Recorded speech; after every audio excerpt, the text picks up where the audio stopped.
치우면 달라진다. 더 깔끔하게. 나는 쓸데없는 일에 골몰하려 들고 필요없는 일엔 괜한 강박관념을 가진다. 정오가 되도록 휴지통에 버리지 않은 조간신문, 칼과 뒤섞여 있는 작은 티스푼 하나, 책장에 거꾸로 꽂혀있는 책 한 권, 정신을 어지럽히는 이 모든 것을 나는 잡동사니라고 부른다. 무엇이든 그 누구도 그 무엇도 방해하지 못할 제자리가 있고 나 역시 나만의 자리가 있다. 파스칼 세브랑.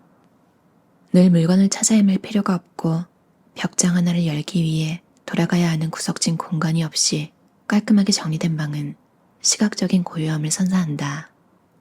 이처럼 편안하고 여유로운 공간이야말로 실생활에서 우리에게 편안한 휴식을 선사해줄 수 있는 진정한 쉼의 공간이라 할 수 있다. 삶 속에 파고든 무질서를 너무 오랫동안 방치해둔다면 우리는 진정한 인생의 기쁨을 맛보지 못하고 무질서의 지배를 받게 된다. 또한 무질서는 시간이 지날수록 그 무게가 덜 질 뿐이다. 이제 더 이상 자신에게 의미가 없는 물건은 모두 치워버리자. 육체적으로나 정신적으로 10배는 더 홀가분해질 것이다. 정리해야 할 물건의 숫자가 줄어들수록 무질서와 불편함의 문제가 줄어든다. 실제로 무질서의 원인은 지나친 소유에 있기 때문이다. 제대로 정리되지 않은 곳은 두세 번 손을 대야 하거나 물건을 찾기 어렵지만 깔끔하게 정리하면 물건도 쉽게 찾을 수 있고 질서정연함에서 오는 즐거움도 느낄 수 있다. 무질서는 아주 작은 것에서부터 시작해 점점 다른 것으로 옮겨간다. 온갖 잡동사니가 쌓이면서 우리 에너지를 좀먹고 무기력하게 만들어 결국은 통제불능의 상태에까지 이르게 한다. 무언가의 가치는 접근 가능성과 그 활용도에 달려있어서 어떤 물건이나 일이든 너무 지나치지 않아야 누릴 수 있는 혜택이 커진다. 반면에 무질서는 우리를 의기소침하게 만든다. 불필요한 과잉을 모두 없애는 일은 어쩌면 회복을 위한 첫걸음일지 모른다. 더 세련되게 잘 꾸민 방에는 가구가 많지 않다. 이런 공간의 조화로움은 우리의 감성에 생각보다 훨씬 더 큰 영향을 미친다. 로버트 헨리, 미국의 유명 인테리어 디자이너. 집안을 아름답게 꾸미기 위해서는 먼저 눈길을 끄는 물건을 모두 꺼내야 한다. 집은 박물관이 아니고 일상용품들은 절대 진귀한 물건일 필요가 없다. 지나침은 모든 것, 심지어 아름다운 것마저 추하게 보이게 한다. 그 누가 베르사유 궁전보다 과하게 장식된 곳에서 살고 싶어 하겠는가? 단순함이 느껴지는 공간에 담긴 그 정신은 세련됨이라는 고상한 빛으로 그것을 더욱 아름답게 꾸며준다. 더 단순하게 모든 것을 포기해서라도 인생의 소박함을 얻는다면 그것은 불행이 아니라 오히려 세련된 삶의 시작이다. 윌리엄 모리스, 영국의 예술가, 디자이너, 작가. 집이 없고 먹을 것도 입을 것도 없어 최소한의 의료 혜택조차 받지 못하고 사는 것을 소박한 삶이라고 하지 않는다. 그것은 자신이 선택할 수 있는 소박함이 아니라 참고 견뎌야만 하는 가난일 뿐이다. 심플하게 살자는 것은 모든 물질적 편의를 포기하는 것이 아니라 좀 더 가볍고 좀 더 깊이 있는 삶을 산다는 뜻이다. 무심코 소비하거나 주위 환경에 압도되지 않는다면 우리는 적은 돈으로도 얼마든지 호사를 누릴 수 있다. 진정한 의미에서 심플한 삶은 시간적 여유를 가지고 낭비하지 않으며 좋은 것들을 골라서 취하고 자신을 귀하게 여기며 존중하는 삶이다. 이를 위해서는 무엇보다 스트레스를 일으키는 일들은 피하고 우리를 어지럽히는 것은 무엇이든 소유하지 않기로 결단해야 한다. 하루 일을 끝내고 편히 쉴 수 있는 쾌적한 방과 더 손댈 것 없이 깔끔한 집도 결국 여기에 해당한다. 꼭 필요한 것만 소유함으로써 정신적으로 더 큰 자유를 얻을 수 있고 사물에 대해 풍부한 상상력을 발휘할 수 있게 된다. 다시 말해 단순함이란 꿈과 상상에 관련된 것들을 더 풍성하게 만들어준다. 이 모든 것이 실제의 물건, 실제의 이야기, 실제 인물과 마찬가지로 우리 영혼을 살찌운다. 아무 것에도 방해받지 않고 그 무엇도 가치를 떨어뜨릴 수 없는, 즉 자신에게 꼭 필요하고 아끼는 물건만 가지는 데에서 진정한 단순함이 시작된다. 가구로 꽉 찬 집이 아늑한 집을 가리키는 것은 아니다. 편안함이라면 일가견이 있는 영국인들처럼 폭신하고 큰 소파 한두 개와 밥도 먹고 일도 할 수 있는 탁자 정도만 남기고 나머지 가구를 모두 치워보면 어떨까? 혹 흰색의 모던한 실내가 초라하게 여겨진다면 영국의 술집이나 호텔 로비에서 범직한 커다란 문양의 짙은 색 양탄자 하나만 깔아도 실내 분위기가 전체적으로 따뜻하게 바뀔 것이다. 거기에 신문과 따뜻한 차 한 잔, 커다란 평면 텔레비전 하나 정도면 여기서 무엇이 더 필요하겠는가?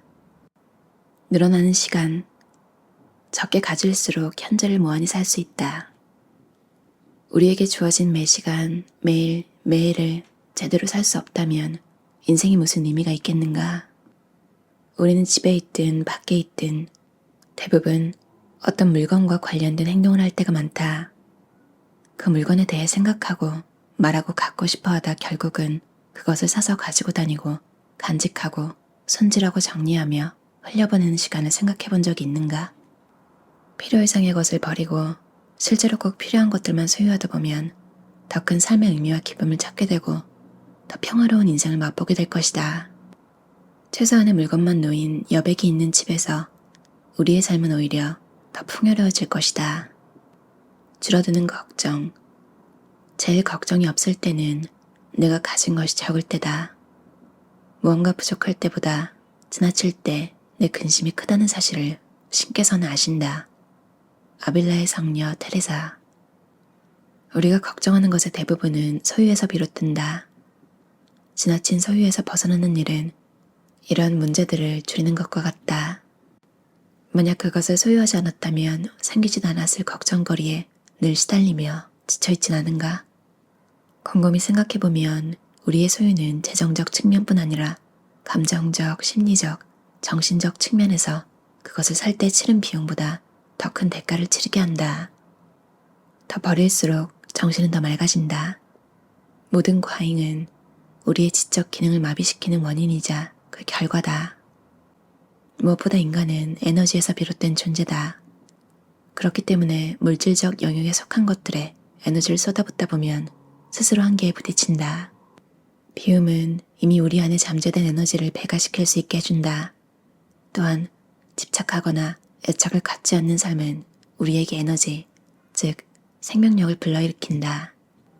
우리가 진정으로 소유할 수 있는 것은 이것뿐이다. 선택의 피로. 지나친 풍요는 선택을 어렵게 만든다. 옷, 요리도구, 침구 등 모든 것은 가짓수가 적을 때 어디에 있는지 더 정확히 알 수 있고 선택하기도 편해진다. 식기장이나 옷장에 꼭 필요한 물건만 넣어두면 선택이 얼마나 간단해지는지 모른다. 더 나은 관계. 새로운 관계는 과거를 벗어나야 온다. 많이 소유할수록 더 쉽게 상처받는다. 물질적으로 초연해지는 것은 그것과 얽힌 관계까지 포함하여 모든 영역에서 자유로워지도록 해준다. 지금 나는 이 사람과 있어서 정말 행복해. 하지만 그를 소유한 것은 아니야. 내가 감옥의 간수도 아니고 나와 함께 있든 떠나든 그에게는 자유가 있어. 만일 이렇게 말할 수 있다면 그 사람을 잃어버리지 않을까 걱정하는 일도 줄어들고 그에게 거리를 둘 수 있게 되어 스스로 더 자유로워질 수 있다. 어떤 사물이나 사람 혹은 사건에 집착하면 할수록 도리어 그것을 소유할 수 없게 된다. 어떤 관계든 그 끝이 다가왔다고 느껴지면 잘 끝내는 법을 알아야 한다. 그 관계가 가져다 주었던 좋은 점들에 감사하며 다음 단계로 나아가자. 간소한 삶보다 사실 무언가를 과하게 소유하는 삶이 더 힘들다. 하지만 사람들은 더 힘든 삶을 선택하고서는 늘 고통받고 투덜댄다. 이것을 인정하면 우리의 감정은 변한다. 분주한 마음을 정리하느라 방을 완전히 비우자 그녀는 물건이 놓였던 자리를 채운 여백을 바라보며 일종의 쾌감을 느꼈다. 앙리 드 몽테를랑, 프랑스 소설가, 극작가. 사람들이 필요 이상으로 소유하려고만 들지 않는다면 필요 이상으로 자신을 혹사시키지 않아도 된다. 유행을 바라며 세상으로부터 헛된 기대를 품다 세상을 원망하거나 사람이나 물건으로 우리의 욕구를 채우려 애쓰다 정작 우리 스스로를 잃고 상처받게 된다. 우리의 문제를 해결하는 방법은 바깥 세상에 있는 것이 아니라 늘 우리 자신 안에 있다. 과잉된 것을 덜어내는 것, 가볍고 우아한 삶. 행복해지기 위해 너무 많이 소유한다면 그 결과는 정확히 반대가 될 것이다. 제임스 앨런, 인생 철학의 아버지라 불린 영국의 작가. 모든 면에서 과잉된 부분을 덜어내는 일은 인생의 새로운 질서와 구조를 가져오고 내적 일관성과 마음의 부담을 덜어주는 홀가분한 경쾌함을 선사한다. 즉, 이러한 행동은 우리의 정신을 일상성과 진부함에서 벗어나게 해준다.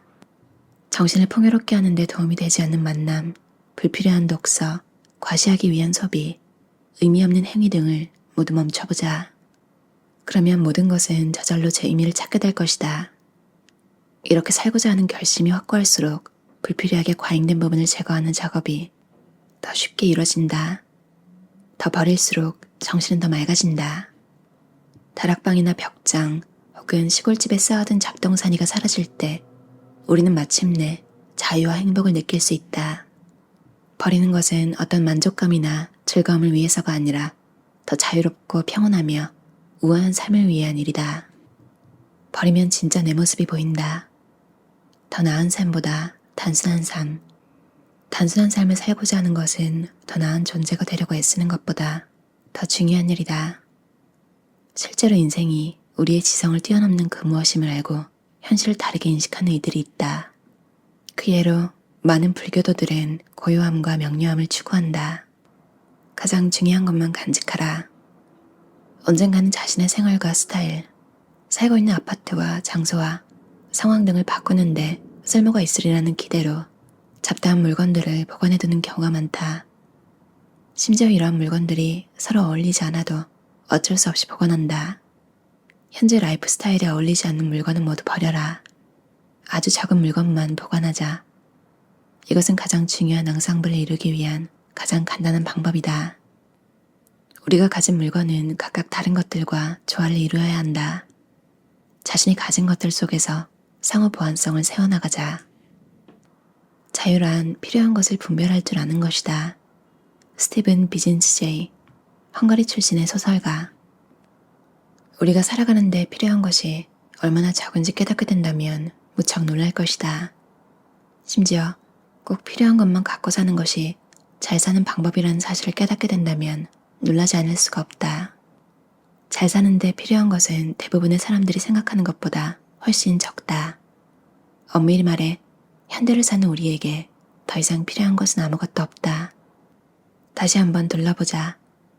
우리가 욕망하는 것들을 손에 넣지 않아도 살아가는데 전혀 문제가 없음을 알게 될 것이다.